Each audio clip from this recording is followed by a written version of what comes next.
Hi, everyone. Allison Chariez here, founder of the AC7 Group and career leadership and high performance coach. Thanks for joining this week.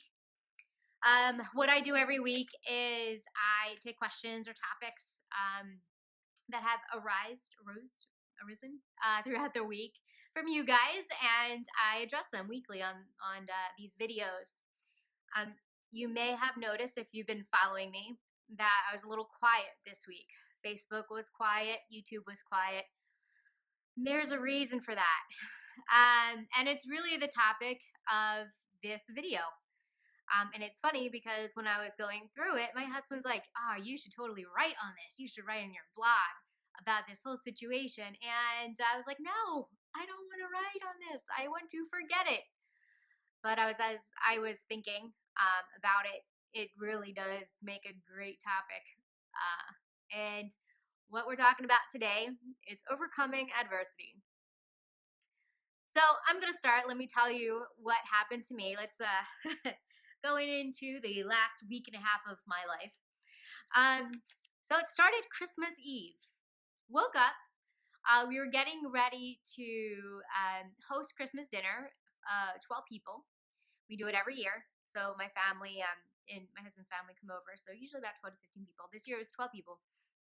And we woke up early, 7:30 ish or so. And all of a sudden the lights are going crazy. There's lights that are going really, really, really bright and then really dim. It was like pulsating. I thought there was like poltergeist in my house. It was crazy. And then all of a sudden there's this like burning smell. And I'm like, oh, right? Like, this is not happening. I'm like, kids, get all of the essentials. Get the animals in the car. Hurry up. I'm pulling my car out of the garage. I'm like, just in case. Popping sounds and light bulbs popping and all kinds of crazy stuff. So, uh, long story short, we call an electrician and a buddy a buddy of ours, and he calls an electrician. The electrician tells us to call our energy company. Company. They come out. This is all going on Christmas Eve, by the way.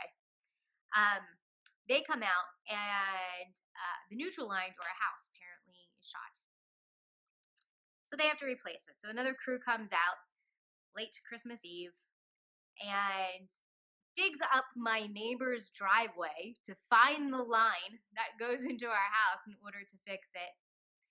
In the process, completely, I guess there was a big power surge that went through the house while they were fixing it.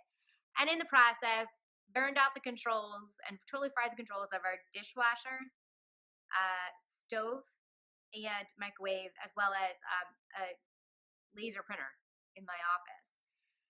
And we had actually gone out while they were fixing it. We had actually gone out to do our Christmas Eve plans with other family. And we come back and we don't have any of our major appliances to cook for 12 people for Christmas the next day. So, needless to say, it was a little crazy, a little nerve wracking, a little stressful. And it is now January 4th, and I still don't have appliances. A technician was supposed to come out yesterday, and he rescheduled for this morning, and it's now 1 something, and he's still not here. Uh, and some other things are going on. I hit a deer about a little over a month ago, and my car was in the shop for a month, and it's still not fixed. So just this, like everything hit me at once. I mean, I'm sure you guys can relate to this. It's like that saying, when it rains, it pours. Like everything's going pretty well, pretty smooth, and all of a sudden it's like, bam, you are hit with like everything.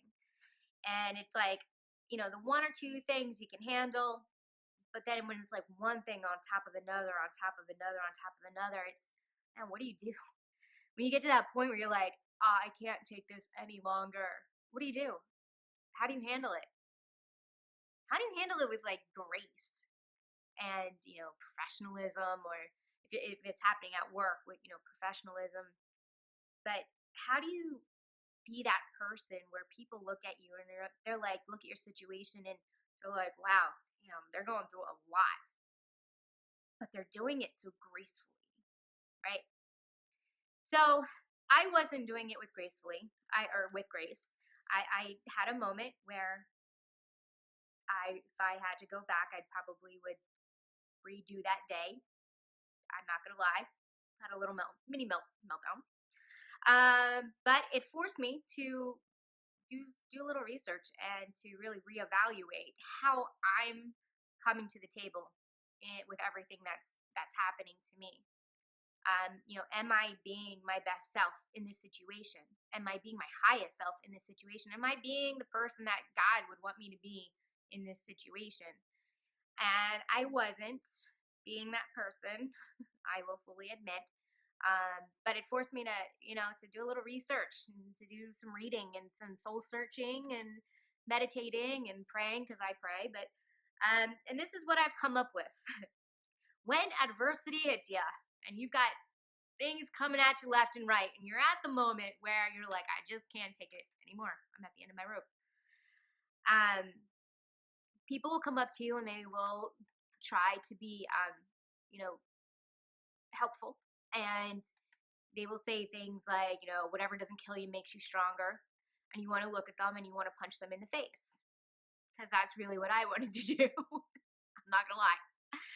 Um, but first step, even in those situations, the first step you want to do is breathe. And I wasn't doing that myself. I needed to step back. I needed to breathe because I found myself very tense, very like, I wasn't breathing. I was holding my breath, waiting for like the next big thing to happen, right? Waiting for that next catastrophe to happen. And I was holding my breath and I needed to breathe, right? So, step number one, breathe. Deep breath. All right. Step number two, take a look at um, some real life examples of people who overcame adversities. Maybe you know people in your own life, maybe your mom, your parents, grandparents. If you got grandparents or great grandparents that went through the Great Depression, you know their story. Think back on that. And think back, like, what did they do? What did they do to get through it? Because they got through it, right? So what did they do to get through those times? What were some of the steps they took? Who were some of the people that they went for support? People like, if you don't know anybody personally, which I'm sure you probably do if you really think about it, but think about people like Helen Keller. Read up on that story. Helen Keller, Winston Churchill, Albert Einstein, even like J.K. Rowling, right, who wrote Harry Potter. She came from some crazy, a crazy life background. She really overcame some obstacles. Read up on them and see how did they do it. What were their strengths? What were the resources? And what was their mindset? How did they think about? How did they change their thinking in order to get through it? Step number three: breathe.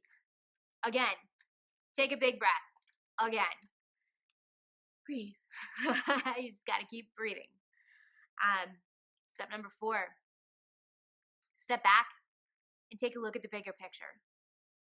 Hard to do in a situation where things are coming at you left and right. Really difficult to do, but it's something that you got to do. Step back, envision yourself up in a tree and looking down at the bigger picture, and look at the things that are going on, all the little things that are happening in your life that are complicating your life at the moment. And then figure out where that fits in to your life as a whole and where you want to go and your goals and what's happening in regards to the progress that you're making towards your goals, but your life in general. Like, for example, my situation was all my appliances went before Christmas Eve. Like, not before Christmas, on Christmas Eve, right before hosting 12 people for Christmas. Big picture is that I had family that was willing to come and help. I had family that were willing to bake everything at their house and, bring it over hot. My neighbors, they weren't using their oven, they weren't using their kitchen for Christmas. My next door neighbors, so they let us cook our big old pork and some other things in their oven and use their microwave. And the big picture is that I was allowing the inconvenience of what was going on in my world at that moment to disrupt my ability to celebrate Christmas with my family. And it shouldn't have been. The big picture was that we were all getting together and we were going to be a family and we were going to celebrate as a family and we were going to be together. And that's the big picture. It wasn't that, my oven or microwave was working or not. All right. Step back, take a take a look at the bigger picture, and then figure out, what the little things that are occurring and how that fits into the bigger picture. Next step, breathe. Again, keep breathing. Breathe. Okay, after you look at the big picture, then what you're going to do is um, take a look at your next steps. So, what do you need to do in order to get through the problem? Okay, let's lay it out, right? Let's put it down on paper. We've got this issue and this is what's going on and this is what we need to do to fix the problem. And this is the timeline. Let's put it out on paper and we're logistically going to rationalize this and figure out what's going on, right? All right. Once you do that, once you take a look at the bigger picture, breathe, and then plan your next steps, figure out what needs to be done, breathe again, breathe, and then what you're going to do is you're going to laugh if you can. I know some situations you can't laugh, but when you have the little annoyances in life that seem like the big annoyances at the moment, but when you look at the bigger picture, they're really just little annoyances that are just accumulating on top of each other. All you can do is laugh. Just laugh. Ah, and then breathe again. So the moral of my story is breathe right now. So the steps that I've come up with in these past 2 weeks, week and a half of what's been going on in my life and why it's been so quiet from me on social media and even my weekly newsletter that I send out to folks. And I'm sorry if you missed a week, but I was a little busy um, dealing with all of this. Is you gotta breathe. You got to look at the bigger picture. You got to figure out what's really important. And these little annoyances that are happening in your life, where do they fit in into the bigger picture? Where do they fit in into the real priorities of your life? Where do they fit in with your relationships? Um, you know, my oven's not coming with me when I die. Neither is my microwave. Neither is my dishwasher. Um, but when I die, I feel my personal belief is that the way I treated others and my relationships with others is going to affect me in the afterlife.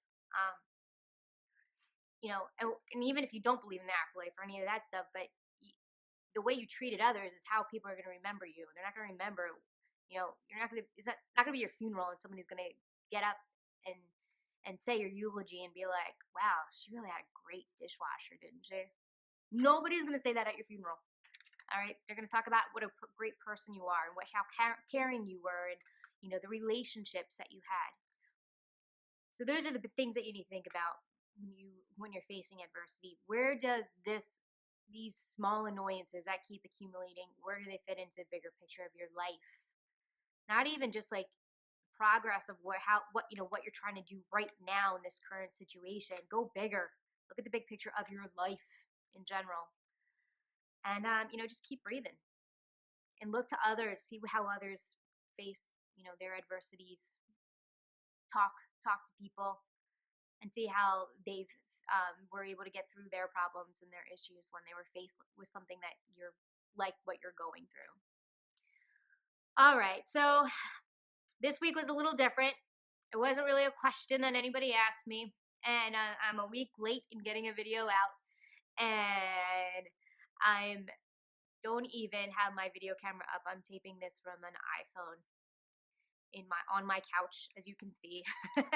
So it's been a little crazy, but these are some of the things that I learned this past week and a half on how to deal with adversity, and it's something that everyone out there that is listening to this right now, y'all have faced adversity in some point in your life, in some way, shape, or form.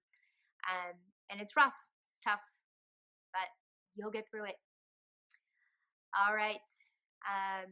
Getting notifications on my iPhone here. I don't know what that was.